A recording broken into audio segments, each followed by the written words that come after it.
अक्सर पेशेंट के अटेंडेंट या उनके हस्बैंड ये बताते हैं हमें कि जब से उनका एम्ब्रियो ट्रांसफ़र हुआ है या एम्ब्रियो ट्रांसफ़र के बाद जब से उनकी प्रेगनेंसी कंफर्म हुई है, पेशेंट बिस्तर से उठता ही नहीं है, वो कंप्लीट बेड रेस्ट ले रहा है।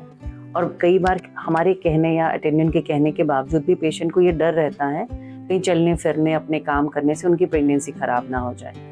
जब भी हम एम्ब्रियो ट्रांसफ़र करते हैं तो हम एक इंस्ट्रक्शन शीट पेशेंट को देते हैं जिसमें कुछ बेसिक इंस्ट्रक्शंस होते हैं, जैसे सीढ़ियाँ ना चढ़ना, कुछ ऐसी चीज़ें हैं जो कि गैस बना सकती हैं, उनको ना खाना, क्योंकि दवाइयों से ऑलरेडी प्रोजेस्टेरोन से ऑलरेडी गैस्ट्राइटिस होती है। तो प्रेगनेंसी में अगर हम ऐसी चीज़ें खाएंगे जो गैस्ट्राइटिस डेवलप करती हैं तो उससे पेशेंट को अनईजीनेस होती है।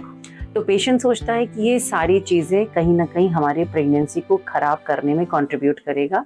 इस डर से पेशेंट ना तो चलना फिरना चाहता है, ना अपनी रूटीन एक्टिविटीज़ करना चाहता है, इसलिए घर वाले इस चीज़ को लेके काफ़ी चिंता में रहते हैं। तो मैं उन सभी पेशेंट्स को ये बोलना चाहूँगी जो कि एम्ब्रियो ट्रांसफ़र के बाद अपने स्कैन के लिए जा रहे हैं, जिनकी अर्ली प्रेगनेंसी है, तो कभी भी ऐसा नहीं होता है कि प्रेगनेंसी के दौरान आपको कंप्लीट बेड रेस्ट करना है। आप अपनी बेसिक रूटीन एक्टिविटी जो कि आप खड़े होकर करते हैं वो सारी चीज़ें आप कर सकते हैं।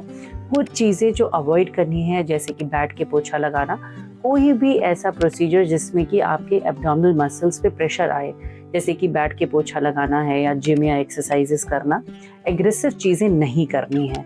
उससे एब्डोमिनल प्रेशर बढ़ सकता है, यूट्रस में कॉन्ट्रैक्शंस आ सकते हैं और वहाँ पे प्रेगनेंसी ख़राब होने के चांसेस बढ़ सकते हैं। लेकिन अपनी बेसिक रूटीन एक्टिविटी जैसे नहाना, वॉशरूम जाना, ये सारी चीज़ें आपको करनी हैं, क्योंकि प्रेगनेंसी खुद में एक हाइपरटेंसिव, डायबिटिक या हाइपोथायराइड स्टेट है। अगर आप अपनी रूटीन एक्टिविटीज़ को कंटिन्यू नहीं करेंगे तो कहीं ना कहीं आप डायबिटीज़ और हाइपरटेंशन और हाइपोथायराइडिज्म के लिए प्रोन हो जाएंगे। तो complete bed rest is a big know after embryo transfer.